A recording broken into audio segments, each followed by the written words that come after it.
अस्सलामुअलैकुम दोस्तों, मेरा नाम है वकास हैदर और आप देख रहे हैं हैदर टीवी। दोस्तों, बॉर्डर्स दुनिया की सबसे सिक्योर प्लेसेस में से एक हैं। हर मुल्क अपनी सरहदों की हिफाजत करता है ताकि कोई बगैर इजाज़त के मुल्क में दाखिल ना हो सके। नॉर्मली बॉर्डर्स एक जैसे ही होते हैं, लेकिन आज की इस वीडियो में मैं आपको दुनिया के सबसे अनयूजुअल बॉर्डर्स के बारे में बताने जा रहा हूँ। तो शुरू करते हैं अपना काउंटडाउन। सब्सक्राइब करें हैदर टीवी को और बेल आइकन को दबाएं इंफॉर्मेटिव वीडियो सबसे पहले देखने के लिए।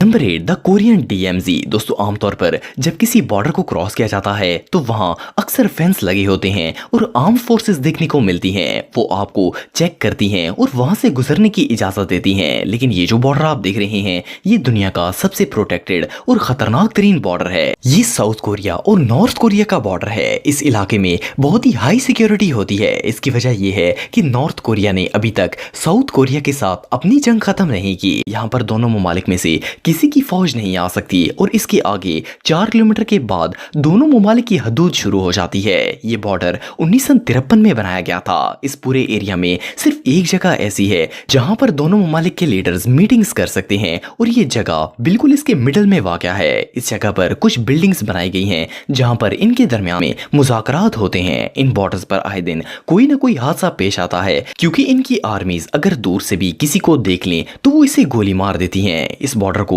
कोई आम शहरी चाहकर भी क्रॉस नहीं कर सकता, क्योंकि यहां से गुजरने वाले को देखते ही शूट कर दिया जाता है। ये रियली बहुत डेंजरस है। Number 7, hotel Arbez. दोस्तों, बॉर्डर हर मुल्क के लिए बहुत ही अहमियत रखता है, क्योंकि ये इसकी बैकबोन की तरह होता है। आज से कई सौ साल पहले जब बॉर्डर्स का कोई कॉन्सेप्ट नहीं था, तब हर मुल्क ये चाहता था कि लैंड का सबसे अच्छा एरिया इनके हिस्से में आए। लेकिन जब इंटरनेशनल ऑर्गेनाइजेशन ने बॉर्डर्स बनाने की तजवीज दी तो लैंड्स को लेकर बहुत से मसाइल क्रिएट होने लगे, जिनमें से एक ये होटल भी है। इसे 1920 के दौर में स्विट्जरलैंड के अंदर बनाया गया था। तब ये एक ग्रोसरी स्टोर और एक बार हुआ करता था, लेकिन जब बॉर्डर बना तो इसका बार वाला हिस्सा फ्रांस में आ गया और ये होटल 2 कंट्रीज में बट गया। ये बात सुनने में तो अजीब लगती है, लेकिन अगर आप इस होटल में एक कमरा बुक करते हैं तो आपका बेड आधा फ्रांस में होता है और आधा स्विट्जरलैंड में। ये होटल दोनों कंट्रीज के बिल्कुल दरमियान में वाक़या है। इसकी विंडो से आपको दोनों ममालिक की खूबसूरती देखने को मिल सकती है। सबसे मजे की बात यह है कि यहाँ पर दोनों ममालिक की करेंसीज भी चलती हैं। वेल, इससे ज्यादा कूल बॉर्डर आपको दुनिया में और कहीं देखने को नहीं मिलेगा। Number 6, young holes. दोस्तों, मोस्टली बॉर्डर्स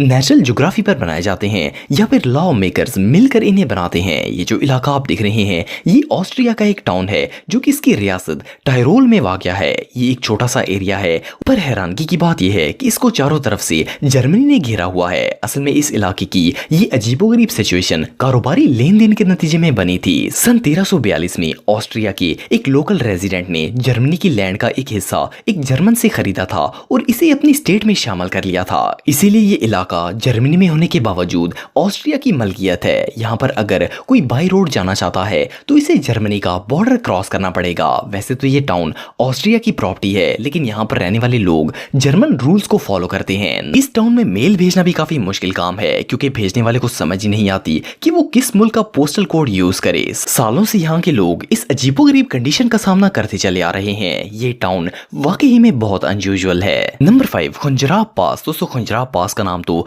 आप सबने सुना ही होगा। ये पाकिस्तान और चाइना का बॉर्डर है। इसे दुनिया के सबसे खूबसूरत बॉर्डर्स में से एक माना जाता है। ये बॉर्डर 1982 में बनाया गया था। ये दुनिया का सबसे ऊंचाई पर बनाया जाने वाला बॉर्डर है, जो कि कराकोरम की पहाड़ियों से होकर गुजरता है। इसकी ऊंचाई 17,400 फीट है। हालांकि इस बॉर्डर को बनाने के लिए आसान रूट्स का इंतखाब भी किया जा सकता था, लेकिन सिक्योरिटी रीजंस की वजह से चाइना अथॉरिटीज का ख्याल था कि ये रास्ता एक सेफ ऑप्शन साबित होगा। ये चाइना की नेशनल हाईवे 314 पर वाक़या है, जबकि पाकिस्तान में ये सोस्त गांव से 75 किलोमीटर के फासले पर मौजूद है। यहाँ पर कस्टम और इमिग्रेशन पोस्ट भी मौजूद है। इस इलाके में बहुत ज्यादा बर्फबारी होती है, जिसकी वजह से यहाँ से गाड़ियों का गुजरना तकरीबन नामुमकिन हो जाता है। इसलिए इस बॉर्डर को दिसंबर से अप्रैल तक कुछ अरसे के लिए बंद कर दिया जाता है। इसके अलावा इस बॉर्डर में 2 और क्वालिटीज भी मौजूद हैं। एक तो यहाँ पर दुनिया की सबसे बड़ी और ऊंची ATM मशीन बनाई गई है, जो कि समुद्र की सतह से तकरीबन 15,400 फुट की बुलंदी पर मौजूद है। ये बॉर्डर सच में बहुत अमेजिंग और खूबसूरत है। नंबर 4, लिलिविया। दोस्तों, ये जो जगह आप देख रहे हैं, ये एक छोटा सा टाउन है जो कि स्पेन के कैटालोनिया रीजन में वाक़या है, लेकिन ये स्पेन के दूसरे इलाकों की तरह स्पेन का हिस्सा नहीं है। इसकी वजह यह है कि इस टाउन के चारों तरफ फ्रांस मौजूद है और ये इलाका फ्रांस के दरमियान दरमियान में आता है। ये अजीबोगरीब सूरत हाल 1500 साल पहले पेश आई थी। उस वक्त ये इलाका सरदानिया का दारहुकूमत था, लेकिन बॉर्डर बनने के बाद बहुत से इलाकों के साथ साथ ये टाउन ऑफिशियली फ्रांस की हदूद में आ गया था। सन 1659 में एक एग्रीमेंट के तहत इस मसले को सुलझाने की कोशिश की गई, लेकिन मुआहदा ये हुआ था कि स्पेन के गांव इन्हें वापस कर दिए जाएंगे और ये इलाका एक टाउन था। स्पेन के इस गांव में रहने वाले लोग एक बहुत ही अनयूजुअल सिचुएशन से गुजरते हैं। जब इन्हें अपने ही मुल्क के एक हिस्से से दूसरे हिस्से में जाना होता है तो फ्रांस का बॉर्डर क्रॉस करना पड़ता है। अगर फ्रांस चाहे तो वो इस एरिया को लीगली तौर पर क्लेम भी कर सकता है, लेकिन वो स्पेन के साथ तिजारती ताल्लुकात खराब नहीं करना चाहता। रिसेंटली इन दोनों कंट्रीज के दरमियान एक एग्रीमेंट तय पाया और वो ये है कि स्पेन के रेजिडेंट इस बॉर्डर से बगैर रोक टोके गुजर कर जा सकेंगे, लेकिन फिर भी ये बॉर्डर बहुत ही वियर्ड है। Number 3, lake Constance. दोस्तों ये जो ब्यूटीफुल लेक आप देख रहे हैं ये असल में किसी एक नहीं बल्कि तीन कंट्रीज की प्रॉपर्टी है। इनमें जर्मनी, स्विट्जरलैंड और ऑस्ट्रिया शामिल हैं। ये लेक अपनी नेचुरल पोजीशन की वजह से इन तीनों ममालिक की बाउंड्रीज को टच करती है। इस लेक में यूरोप के सबसे इंपॉर्टेंट रिवर से पानी आता है जिसका नाम रिवर राइन है। ये पानी स्विट्जरलैंड और जर्मनी से होकर इस लेक में पहुंचता है। इस लेक में कोई भी स्पेसिफिक पॉइंट नहीं है जिससे ये पता चल सके कि कौन से मुल्क की हद कहां तक है। इवन इन तीनों ममालिक की गवर्नमेंट खुद नहीं जानती कि इस लेक में इनका हिस्सा कहां तक है। ये दुनिया के सबसे कंफ्यूजिंग बॉर्डर्स में शुमार किया जाता है।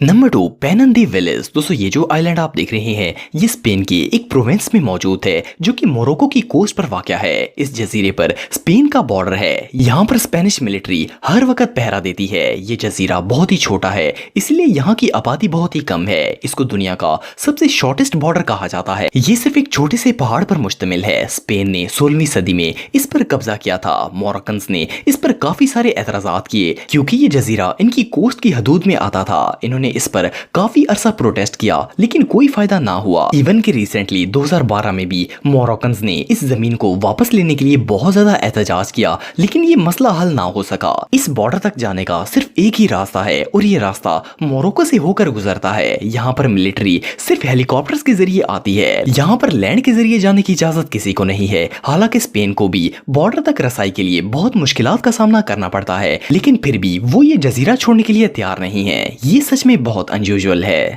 Number 1, passport island. दोस्तों ये जो आइलैंड आप देख रहे हैं ये सऊदी अरब और बहरीन के बॉर्डर पर वाक़या है। इसे किंग फहद पासपोर्ट आइलैंड या सिंपली पासपोर्ट आइलैंड भी कहा जाता है। बहरीन और सऊदीया आपस में कारोबारी ताल्लुकात बढ़ाना चाहते थे, इसलिए 1981 में इन्होंने दोनों ममालिक के दरमियान हाईवे बनाने का फैसला किया। ये 25 किलोमीटर का रास्ता था जो कि 5 ब्रिजेस के ऊपर बना हुआ था और ये दोनों कंट्रीज को मिलाता था। क्योंकि ये दो अलग अलग ममालिक थे इसीलिए इनके दरमियान एक चेक पोस्ट होना जरूरी थी ताकि ये देखा जा सके कि बॉर्डर को कौन क्रॉस कर रहा है। लेकिन ये दोनों ममालिक नहीं चाहते थे कि ये चेक पोस्ट इनके इलाके में आए, इसीलिए एक मसनूई जजीरा बनाने का फैसला किया गया ताकि वहां पर कस्टम ऑफिस बनाया जा सके। ये जजीरा बहुत ही खूबसूरत है और यहाँ से गुजरने वाले को बहुत ही प्यारा व्यू देखने को मिलता है। ये सच में कमाल है। दोस्तों अगर आप मेरे व्लॉगिंग चैनल को सब्सक्राइब करना चाहते हैं तो इस आइकन पर क्लिक करके सब्सक्राइब कर सकते हैं। आज के लिए इतना ही दोस्तों, नेक्स्ट वीडियो तक के लिए अल्लाह हाफिज।